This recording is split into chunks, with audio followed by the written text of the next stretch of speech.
Good afternoon, ladies and gentlemen, and welcome to another edition of The Democratic View. My name is Phyllis Italiano, and I am the hostess. And with me today, I have an old friend of mine, and yours, I hope, who has kept us abreast of our airport, and her name is Kathleen. Kathleen? Sure, Kathleen Cunningham. Yeah. I know I've seen it in print as Kathleen. I so. usually sign it Kathleen when I'm doing something formal like that, but my friends call me Kathy. So, Kathy, yeah. yes. So we were talking a little bit before the show began because I was a little interested in finding out something about the history of the East Hampton Airport. I wanted to know from Kathy if she had any idea when it began, why it began, and she's going to tell us about that. Well, I can tell you as much as I know, which isn't, I'm not I don't have the deep chronological history of East Hampton Airport. It'd be better to get an aviator in here to talk about that. But I do know. I don't know any aviators. Well, you probably know more than you think. It began in 1938. It was a 3-runway airport, apparently. They had, all the 1028, 1634, and 422 were there.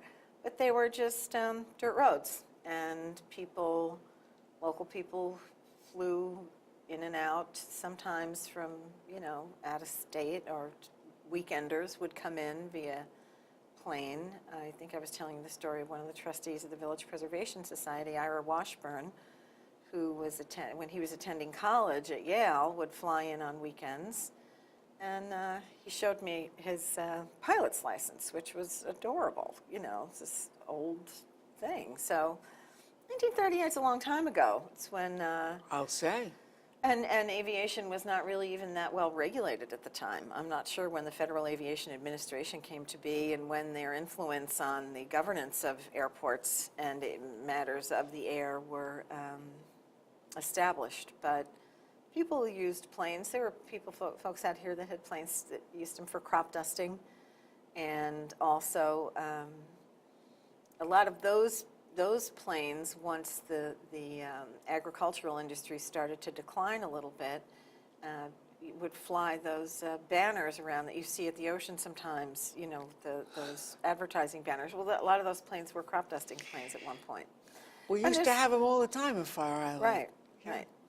And there's a large group of, well, it may be diminishing now, but there were a large group of hobbyists out here that, had planes and fly on weekends and so forth. So, among them was one of our past supervisors, Judith Hope, is a pilot.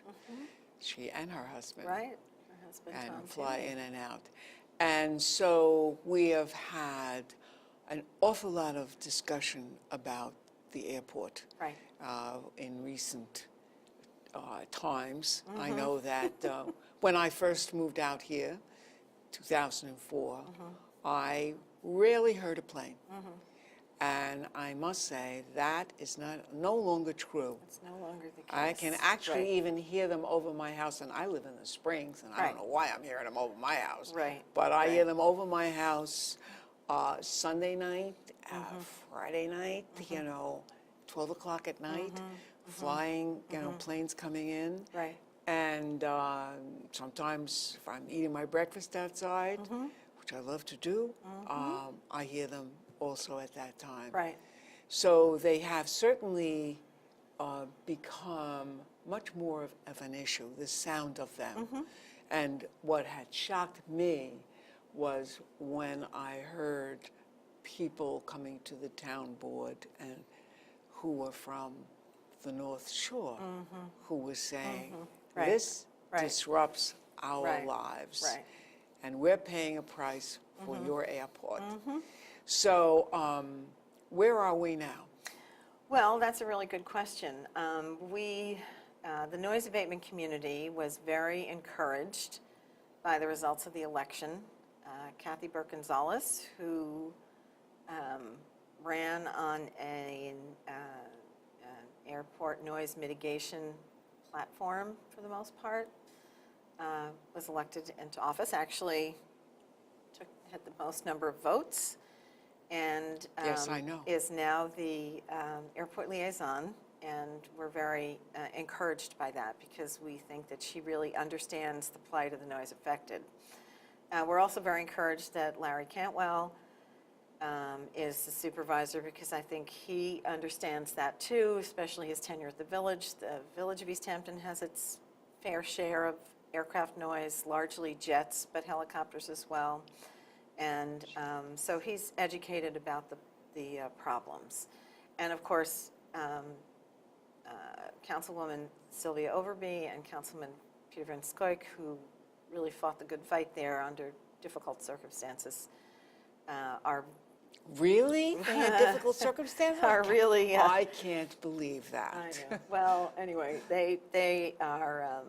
We feel very vindicated, and we are very hopeful that their understanding of the issue and their commitment to resolving the problems that the airport needs to have solved in order to run as a safe facility for airport users will also address the needs of the noise abatement community in a more substantive way and recognize that there is a noise tax, quote unquote, paid by the non-flying public all over the East End. It's not just people in East Hampton or people who live on the border of Southampton, but the North Fork, Shelter Island, and Points West. So we feel that we have an educated board, and I'm also happy to say that Fred Overton gets it too.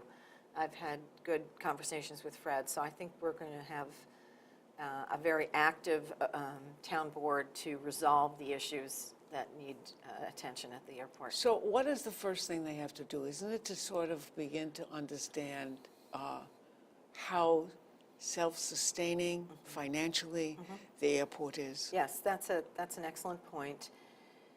And the biggest challenge for our town is to shift its thinking, and really more for the airport users to shift their thinking to recognizing that the only way for us to control the noise there is to fund the airport ourselves so that we don't have to take FAA money. Because when we take FAA money, we have no ability to limit access, which is really the only true noise abatement tool. So we have very good reason to believe that the airport can be financially self-sustaining. If you, and I have not had a chance to look recently at the receipts, their income and expenses there, but we know, for instance, that they're paying in excess of $400,000 a year for the the control tower. That What? it's over $400,000 a year. The control tower? The control tower. That was built under Mr. Yes. Stancione? Yes. And we know that it does nothing for noise abatement. Yeah, that's a lot Well, of money. I know we know And nothing. And it comes right out of the airport revenues. So, you know, there's some concern about that because it may not be the best choice of to spend those resources on that particular asset. There may be other things that the town should be doing with the money that the airport makes, or that the airport management should be doing with the money that the airport generates. I have to back up a minute now. You're telling me that this airport control tower, is it leased? Why is it costing so much money per year? Largely, my understanding is that the biggest expense are the salaries of the air traffic controllers because they have to have 4 or 5 on the payroll. And I think, you know, that plus benefits and so forth is really what bumps the So if we didn't have that airport control tower, which we didn't have that's before correct. a couple of Right. years ago, Right. that $400,000 wasn't being spent. Oh, no, and it's closer to 5, really. It's like 460, I don't know exactly. Apart from the fact that there were other capital investments that had to be made to receive the tower and to build it where it is. So Yes, I remember that. that money, the 400,000 I'm talking about is just an annual expense to operate the tower. It doesn't account for the, you know, cost of the improvement to install it. So that's a big expense, and there have been literally hundreds of thousands of dollars spent by the town to pay consultants who the noise abatement community feels have questionably served the town's interests and the interests of the community that they meant to be serving. The basic difference now, Phyllis, is that the town of East Hampton, fell off a cliff during the McGinty administration, fell off a financial cliff, and that was a very long, hard fall. So we're picking ourselves up after that and have implemented changes that were instigated at the behest of the state comptroller, because the state of New York had to be involved in tidying up the mess. And to the degree the Wilkinson administration implemented those changes, they should be congratulated. What they ended up doing, furthering our financial tight-fistedness, was to reduce staff and make other cuts in town government that have kind of limited the town's ability to address some of its needs, and also lowered taxes for people at a time when everyone likes a tax break. Oh, I got $21 less. I know. I didn't know what to do with it. But the thing is, it's going to take a very long time for the town with the 2% cap. It's going to take a long time for the town to get back up to some kind of operational, recognizable operational speed there. And we could cut that 400,000. Yeah, well, but that's part of the airport. See, any money the airport generates has to stay at the airport. Yes, I do know that. It cannot be shared with any of the other, any of the other holes in the budget. But what we're asking now for the town board to do and for airport management to do, and this is a paradigm shift in thinking. This is a very different way of looking at things. And I liken it to an austerity budget at school. You were a teacher, you were a principal, yes. And I coached, and we all of us have had kids in school or understand how a school budget works. And when the austerity budget goes into play, you have only essential services, basically. Now, somebody has to make that decision along the line. And the airport has never run like that. It has always run with the notion that FAA money will pay for this and FAA money will pay for that. And there has never really been an approach to saying, well, how can we pay for that? How can we responsibly and safely maintain this airport without the FAA funding, which has become a little bit of a narcotic or an addiction, because which was a perfect example during the hearing for the capital improvement plan. A nice gentleman, Dennis Yap, who's an engineer, came in and made a presentation about all the things that the airport layout plan and the master plan were going to provide for the airport, and basically how much these things were costing. And they laid out an expense program of about $10 million over 5 years.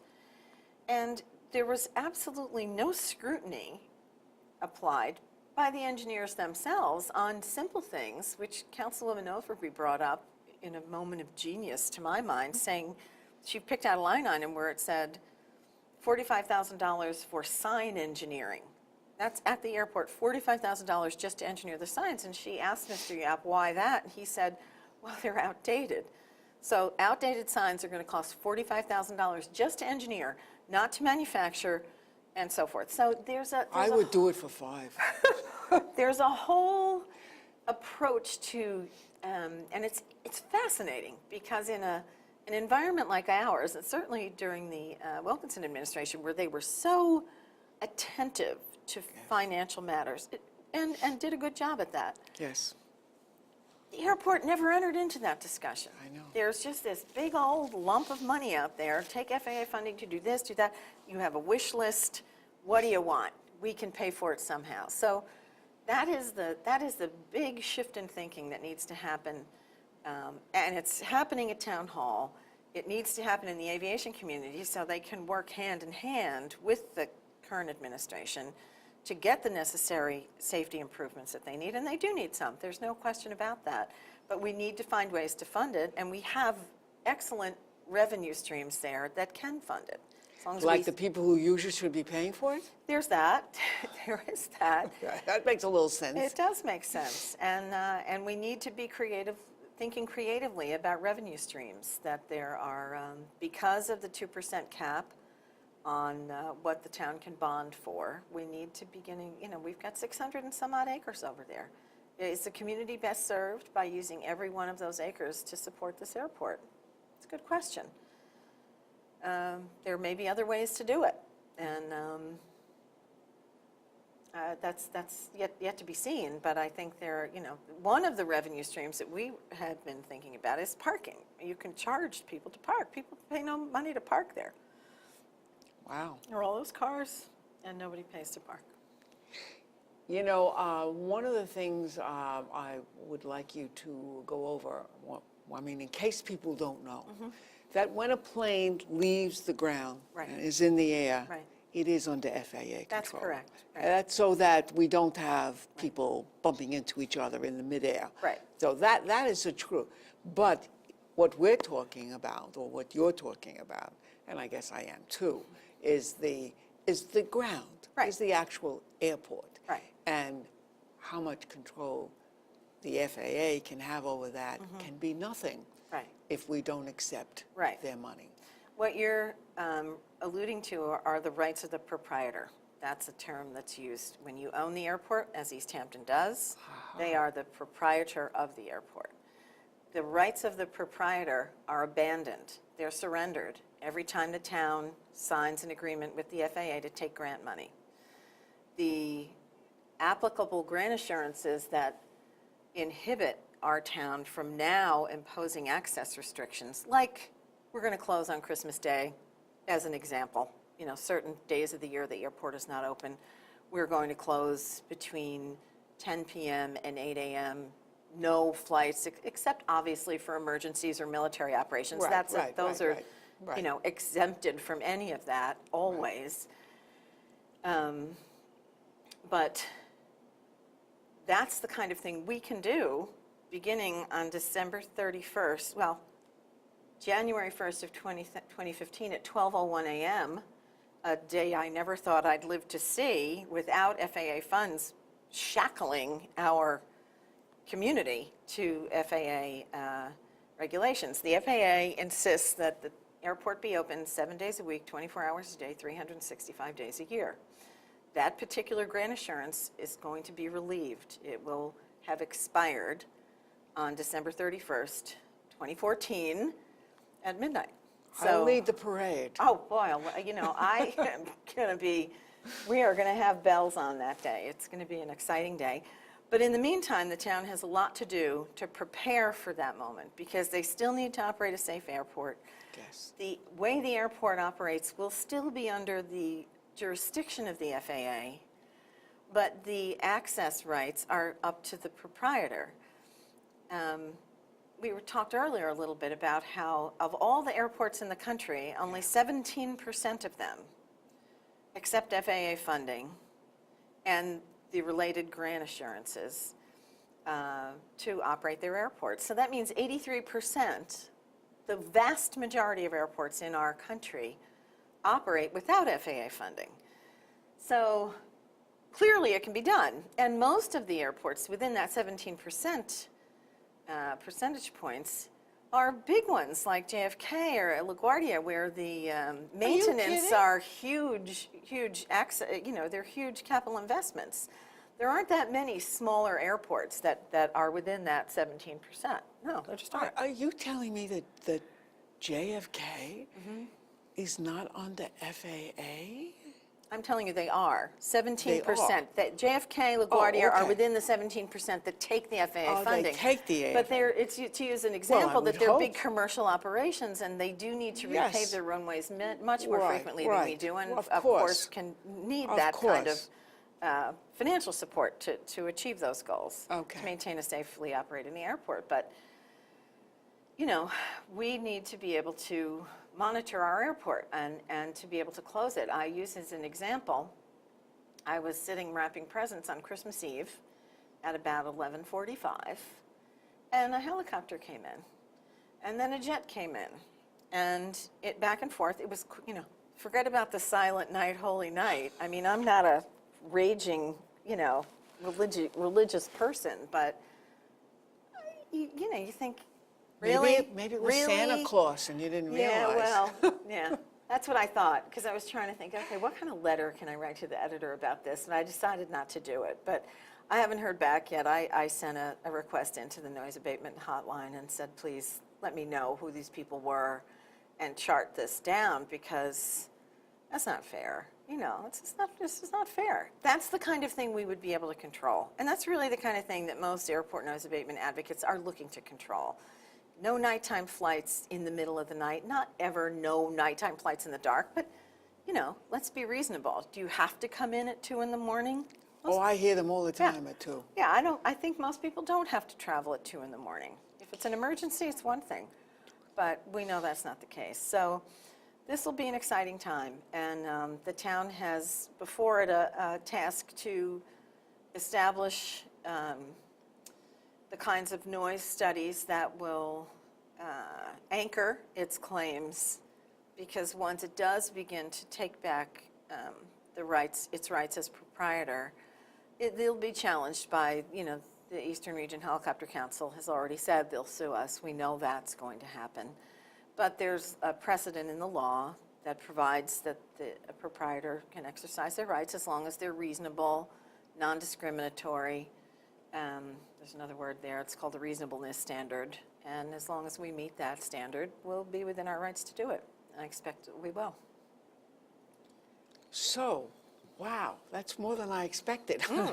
That's really amazing. Well, it's exciting because it's 2014. We've been saying 2014 for so long. We never thought Yes. we'd live to see the day Yes, and it's that we'd true. make it It's to this true. point without an FAA contract till now. So and it's a paradigm shift there in thinking too, to say, okay, it's time for the aviation community to recognize that noise abatement advocates do not want to close the airport. They want to operate a safe airport. They want to cooperate with the aviation community, but we need more cooperation from them in not flying in the middle of the night and spacing out when they fly and so forth, so that people can have a normal life and not be subjected to the rigors and terrors of aircraft noise. And we have one fellow who came to speak before the town board during the capital improvement plan hearings, and he's a recent, he and his wife moved to a house in Watermill. They have 2 young children, babies, who were terrified by the helicopter traffic over them and would wake up screaming. In Watermill? Yeah, in Watermill, because they don't fly high enough. And and that's a perfect instance of where the air traffic control tower doesn't have a reach. They can only dictate how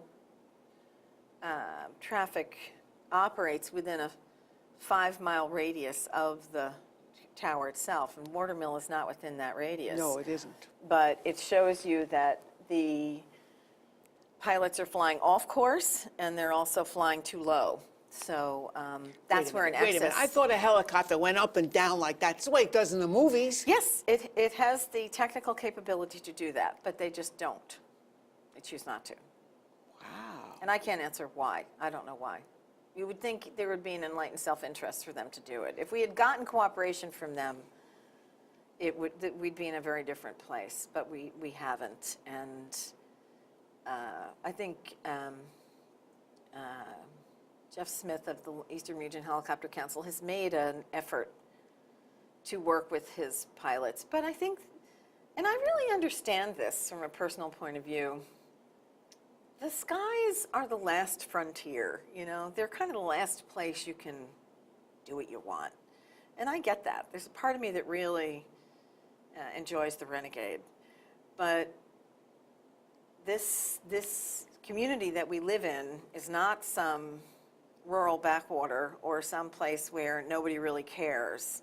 And when the community has expressed concern about the way this is happening and the noise that rains down on all of us, and we don't get cooperation from the flying community, then we have conflict. Well, my own opinion is that I don't think the air is free. I don't think you have the right to do that. There are people who are living there and living around you, all around you. And it seems to me that you ought to use some common sense. And I agree with you also, is that no one is interested in closing the airport. No one. Right. We all know that comes a terrible accident in a car, that we want to have that airport to fly Sure, somebody we to want the Stony Brook. capabilities, You know, I mean, yeah. there's no two ways about it. Right, and this, we support the hobbyists. We're not trying to take those planes away from those guys.